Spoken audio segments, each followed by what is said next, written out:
Oke, kita semua pasti ingat teorema Pitagoras dari sekolah kan?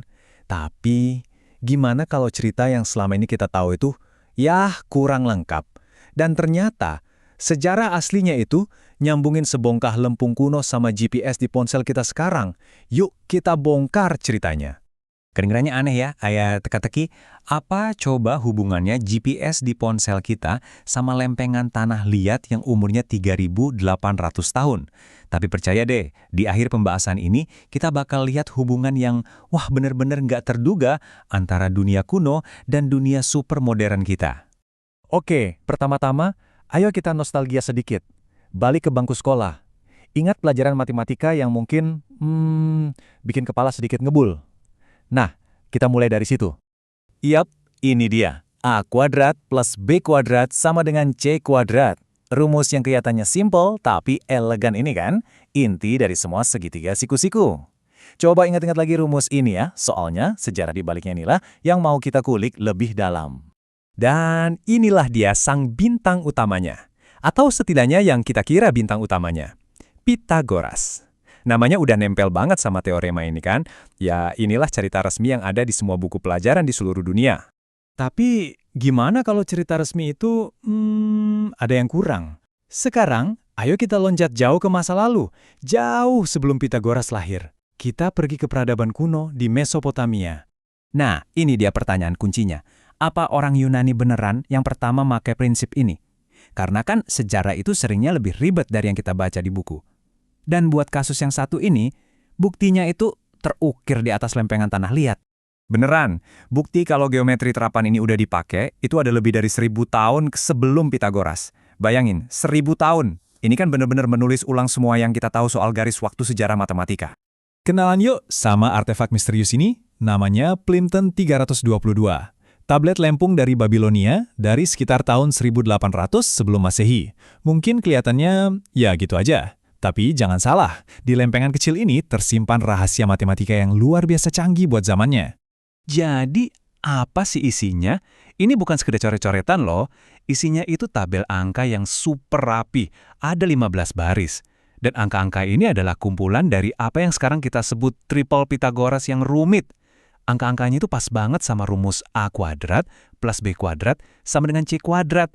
Bahkan ada triple yang angkanya gede banget kayak 12.709 sama 18.541. Gila kan? Angka segitu nggak mungkin ditemuin karena iseng atau kebetulan. Ini nunjukin kalau mereka benar-benar paham matematika tingkat tinggi. Oke, jadi pertanyaannya sekarang, buat apa? Kenapa coba orang Babilonia kuno repot-repot bikin tabel matematika serumit ini? Jawabannya ternyata simpel banget, sangat praktis, dan ya sangat manusiawi. Menurut seorang ahli matematika bernama Daniel Mansfield, kuncinya tuh di sini. Ini bukan matematika buat iseng-iseng, bukan buat teori aja. Ini adalah geometri terapan yang lahir dari kebutuhan buat mecahin masalah yang sangat nyata. Coba deh kita bayangin situasinya. Tanah mulai jadi milik pribadi. Tiba-tiba jadi penting banget buat tahu, oke, tanah saya sampai mana? Tanah tetangga mulai dari mana? Pasti sering muncul sengketa batas wilayah kan? Bahkan ada loh catatan dari zaman itu soal sengketa pohon kurma antara pria bernama Sinbel Apli dan seorang wanita kaya. Nah, buat nyelesain konflik begini secara adil, butuh juru ukur. Dan kunci utamanya harus bisa bikin sudut 90 derajat yang presisi, yang sempurna. Dan yang bikin lebih keren lagi, prinsip yang sama yang mereka pakai buat ngurusin sengketa tanah ribuan tahun lalu, ternyata itu jadi dasar dari hampir semua hal di dunia modern kita. Coba pikirin deh. Dari konstruksi, biar pondasi bangunan itu benar-benar siku. Arsitektur, buat ngerancang atap yang stabil. Teknik, buat bangun jembatan yang kokoh. Bahkan sampai ke grafis komputer di video game. Waktu kita main game, cara sistem ngitung jarak biar nggak ada tabrakan aneh, itu semua pakai logika yang sama. Logika segitiga siku-siku. Perbandingannya jelas banget kan? Dulu peralatannya tablet lempung, sekarang smartphone. Dulu pakai tali dan pasak, sekarang kita pakai satelit GPS.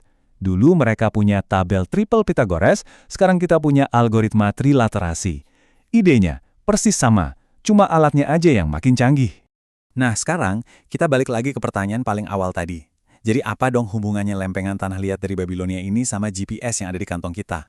Jawabannya adalah sebuah konsep yang namanya trilaterasi. Gampangnya gini, Ini tuh sebenarnya geometri segitiga, tapi dalam skala kosmik. Bayangin aja satelit-satelit di atas sana itu titik-titik yang posisinya kita tahu. Nah, ponsel kita terus-terusan ngukur jarak ke satelit-satelit itu buat nentuin posisi persis kita di bumi. Terus kenapa butuh minimal 4 satelit? Gini, 3 satelit pertama itu buat nentuin posisi 3 dimensi kita, lintang, bujur, sama ketinggian. Nah, satelit keempat ini krusial banget. Tugasnya itu buat sinkronisasi waktu di ponsel kita. Karena tanpa itu, selisih waktu sepersekian detik aja bisa bikin info lokasi kita meleset jauh banget. Jadi, ya disitulah intinya. Ini dia momen ahanya. Setiap kali ponsel kita nyari lokasi, sistemnya itu pakai logika geometri yang persis sama dengan yang dipakai orang Babilonia kuno buat nyelesain rebutan tanah.